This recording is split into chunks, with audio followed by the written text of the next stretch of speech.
नमस्कार, आदाब, सत श्री अकाल। मैं हूं प्रकाश घई, आपका होस्ट, आपका दोस्त और आपका स्वागत करता हूं आपके अपने चैनल में जिसका नाम है बॉलीवुड डायरीज।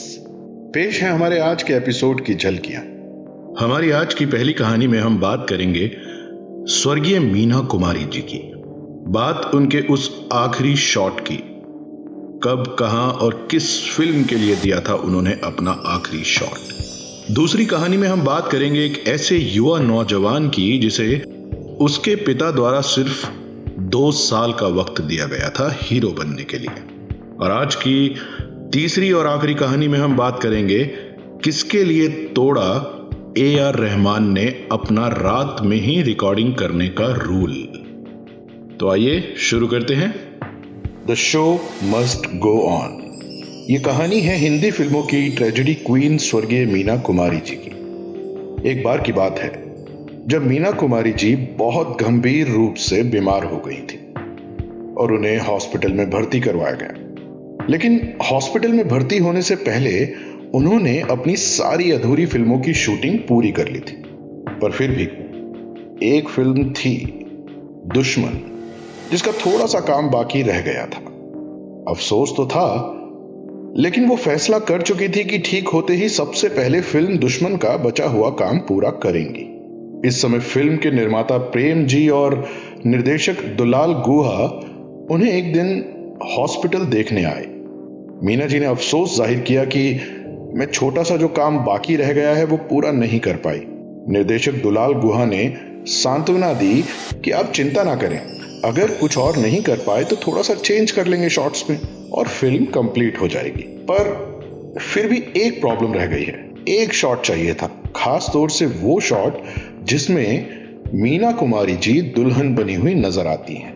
जब मीना कुमारी जी को बताया गया तो उन्होंने विचार विमर्श किया और तय कर लिया कि वो शॉट जो निर्देशक को चाहिए वो मीना कुमारी वहीं हॉस्पिटल के बेड पर ही शूट करेंगी। निर्माता निर्देशक ने मना भी किया, कहा कि ऐसा नहीं हो सकता मैडम, आप ठीक हो जाइए, हम बाद में शूट कर लेंगे, इंतजार कर लेंगे। लेकिन मीना कुमारी जिद पर आ गई और बोली, बात का कोई भरोसा नहीं है, आप यहीं शूट कर लीजिए, मैं हॉस्पिटल के अधिकारियों से परमिशन ले लूंगी।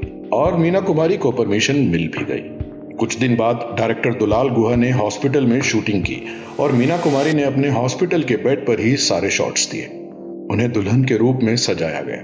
आईने के सामने खुद को दुल्हन बनी देखकर मीना जी बहुत जज्बाती हो गई थी। बहुत इमोशनल शॉट हुआ और अपने हॉस्पिटल के इस बेड पर मीना कुमारी ने वो लास्ट शॉट दिया था, एक दुल्हन बनकर। किस्मत की बेरहमी देखिए, इस शूट के कुछ दिनों के बाद ही मीना कुमारी जी का निधन हो गया था। दुल्हन के रूप में दिया गया वो शॉट उनकी जिंदगी का आखिरी शॉट साबित हुआ। What an irony. आते हैं आज की हमारी दूसरी कहानी पर। 1947 में जब भारत का बंटवारा हुआ तो पेशावर से एक परिवार चला आया बंबई। इस परिवार के मुखिया थे कृष्ण चंद खन्ना। ये किशन चंद खन्ना साहब बहुत ही डिसिप्लिन, उसूलों के पक्के, प्रॉपर आदमी थे। यहां आए और टेक्सटाइल केमिकल का बिजनेस बहुत मेहनत करके जमा भी लिया और अपने बड़े बेटे को अच्छी तालीम के लिए नासिक के एक बोर्डिंग स्कूल में भेज दिया। सपना यही था कि बेटा पढ़ाई पूरी करने के बाद खानदानी बिजनेस को संभालेगा। वैसे तो यह बच्चा बहुत शर्मीला था, पर एक दिन एक टीचर ने जबरदस्ती उसे एक नाटक में शामिल कर दिया और उसे इस नाटक में काम करना पसंद भी आ गया। फिर बाद में दोस्तों के साथ फिल्म देखने का मौका मिला तो पहली फिल्म भी देख डाली, देवर स्टारर 16वां साल। बस इसके बाद इस बच्चे के मन में सवाल उठने लगे, चाहते जाग पड़े कि वो एक्टिंग को ही अपना करियर बनाएगा। लेकिन पिता का खौफ था, इसलिए दिल की बात किसी को नहीं कही। कॉमर्स में ग्रेजुएशन किया और उसके बाद पिताजी ने कहा कि चलो संभालो बिजनेस। और पता नहीं क्यों उसे ये लगा कि अब वो मौका आ गया है कि वो अपने दिल की बात अपने पिताजी से कह दे। बहुत हिम्मत जुटाई और पिताजी के सामने जबान खोल ही डाली कि डैडी, मुझे फिल्मों में हीरो बनना है। डैडी ने बेटे की बात सुनी और तड़ातड़ सीधे पहुंच गए अपने कमरे में। और जब बाहर निकले तो पिताजी के हाथ में बंदूक थी और सीधी बंदूक की नली तान दी अपने बेटे के सीने पर और कहा कि फिल्मों का नाम लिया तो गोली मार दूंगा। बेटा कांप गया, हाथ पैर जोड़े, माफी मांगी। मामला गंभीर हो चला था तो इस बच्चे की मां को बीच में आना पड़ा। उन्होंने भी अपने पति को किसी तरह समझाया।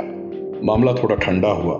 हस्बैंड को समझाया, अपना बच्चा है, थोड़ा शांत हो जाइए, एक बार आप कोशिश तो कर लेने दें। पिता ने बात गौर से सुनी, कुछ देर में मान भी गए, पर बोले एक शर्त है, सिर्फ 2 साल तक ही कोशिश करने दूंगा। अगर 2 साल में तुम हीरो बन गए तो ठीक, नहीं तो वही करना होगा जो मैं कहूंगा। अपने पिता का खानदानी बिजनेस संभालना होगा। बेटे के सामने कोई और चारा नहीं था तो बेटे ने हां कर दी। बेटे के लिए बहुत बड़ी परीक्षा की घड़ी थी। 2 साल का वक्त था और इन 2 साल के वक्त में बेटा जुट गया अपने सपनों को साकार करने के लिए। और आपको जानकर खुशी होगी कि उस बेटे ने कमाल कर दिया और फिल्मों में छा भी गया। आते हैं आज की अपनी तीसरी और आखिरी कहानी पर। AR रहमान म्यूजिक की दुनिया का एक कामयाब नाम है। अब आदमी जैसे कामयाब होता है तो वो अपने रूल खुद ही बना लेता है। ये भी संसार का सत्य है। खुदा जब हुस्न देता है तो नजाकत भी आ ही जाती है। जी हाँ, तो रहमान साहब का एक रूल है कि वो हमेशा रात 12 बजे के बाद ही रिकॉर्डिंग करते हैं और रहमान साहब ने जब से उनका नाम हुआ है अपना रूल नहीं बदला। रहमान मणि रत्नम की एक फिल्म कर रहे थे दिल से। इस फिल्म का एक सॉन्ग जिया जले जां जले रहमान ने सोचा कि प्लेबैक लता मंगेशकर से करवाएंगे, क्योंकि लता मंगेशकर से गवाना हर म्यूजिक डायरेक्टर का एक सपना हुआ करता था। लता मंगेशकर जी से बातचीत हुई, सब कुछ तय हो गया। लेकिन जब लता जी को बताया गया कि रिकॉर्डिंग रात के 12 बजे के बाद होगी तो माननीय लता मंगेशकर जी चौंक गई, क्योंकि लता जी तो सुबह सवेरे ही गाती थी। उनका मानना था कि सुबह आवाज में ताजगी रहती है। मसला अजीब था, एक का चलन रात को काम करने का और दूसरी का सुबह। कोई तालमेल नहीं बैठने वाला था और सबको मालूम था कि रहमान बहुत बड़ा नाम है, अपना रूल नहीं बदलेंगे। मणि रत्नम ने लता जी का ऑप्शन भी सुझाना शुरू कर दिया था। कई दिनों तक बात बिना फैसले के अटकी रही, पर एक दिन रहमान ने प्रोडक्शन मैनेजर को फोन किया और कहा कि सुबह के लिए स्टूडियो बुक कर दो, मैं कल लता जी के साथ रिकॉर्डिंग करूंगा। सब ताज्जुब में पड़ गए। AR रहमान ने लता जी के लिए रूल तोड़ दिया था। अगले दिन लता मंगेशकर ने सुबह सुबह रिकॉर्ड किया। लोगों ने जब रहमान से जानना चाहा कि भैया आपने अपना रूल क्यों तोड़ दिया, तो रहमान साहब ने जवाब दिया, लता जी से प्लेबैक करवाना मेरा ख्वाब था और एक ख्वाब को पूरा करने के लिए एक रूल टूट जाए तो क्या फर्क पड़ता है। इसके बाद जब भी लता मंगेशकर जी ने AR रहमान के लिए गाना गाया तो वो रिकॉर्डिंग सुबह ही हुई। तो दोस्तों, ये थे हमारे आज के किस्से और कहानियां।